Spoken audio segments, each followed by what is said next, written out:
Okay, throw out everything you thought you knew about poverty. I mean it. Common sense? It's dead wrong here.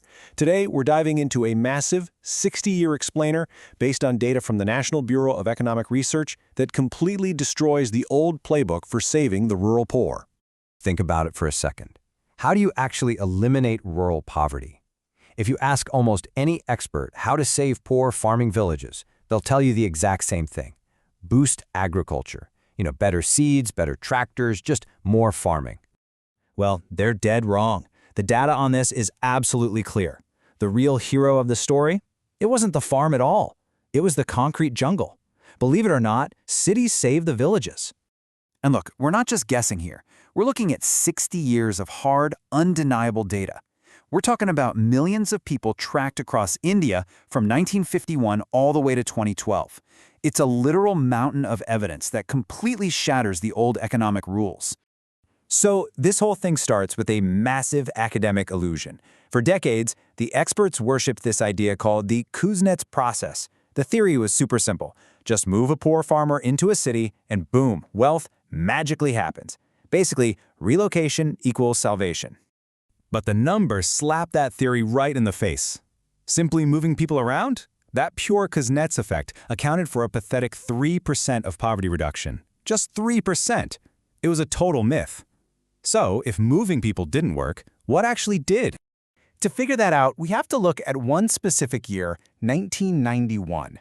This was an absolute watershed moment. It's the year the economic destiny of over 1 billion people fundamentally shifted, because India introduced massive economic reforms. Literally everything changed.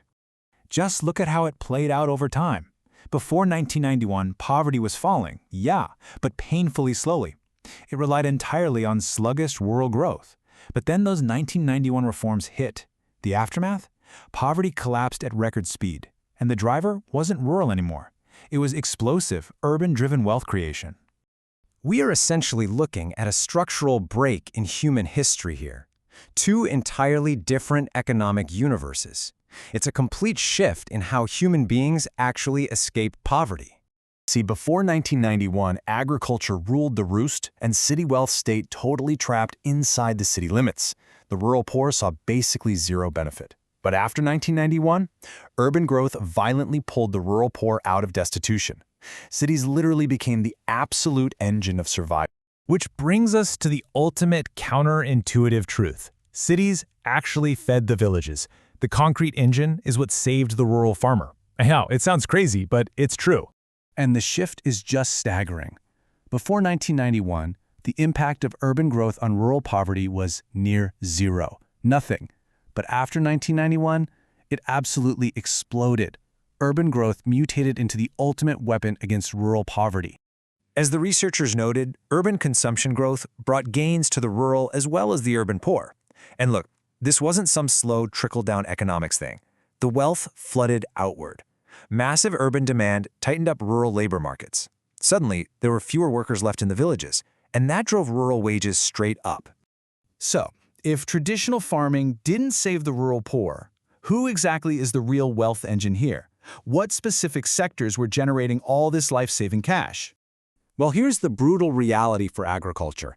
It shrank to a tiny fraction of poverty reduction, well under 10%.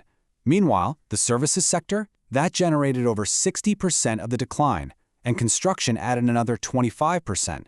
Services and construction completely took over the whole shebang. The new logic of wealth is brutally simple. Step 1. The urban services sector explodes, generating massive amounts of cash. Step 2. That cash fuels a huge infrastructure and construction boom across the country. And Step 3.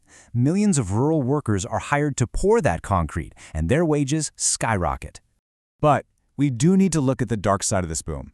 Yes, poverty collapsed. Absolute destitution fell really rapidly. But inequality skyrocketed right alongside it. The poor got richer, absolutely, but the rich, they completely detached from reality. Which brings us to a massive, glaring problem, the great data mystery. As researchers dug into this economic miracle, they found a huge flaw hiding right there in the numbers. A massive gap in how we actually measure wealth. Here's what happened. The national wealth numbers from the government and the household surveys that track everyday citizens, they just stopped matching. After 1991, the gap between what the nation produced and what households reported consuming grew wider every single year. The wealth was literally missing. Get this. By 2012, household surveys only captured 39% of the national wealth.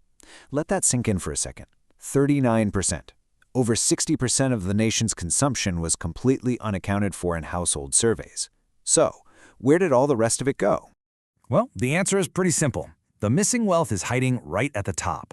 The rich are drastically underreporting their explosive gains. The data is basically leaking at the very peak of the pyramid. So the true inequality we're dealing with, it's likely far worse than official charts dare to show. Yet despite all these data gaps at the top, the conclusion at the bottom is absolute. As the researchers state, the shift of labor out of agriculture to the construction sector helped lift many millions out of poverty. At the end of the day, pouring concrete saved the rural poor, not planting seeds. But this leaves us with a pretty terrifying question. The concrete engine cured poverty, sure. It gave millions of farmers a real lifeline. But what happens to those millions of vulnerable workers when the building stops?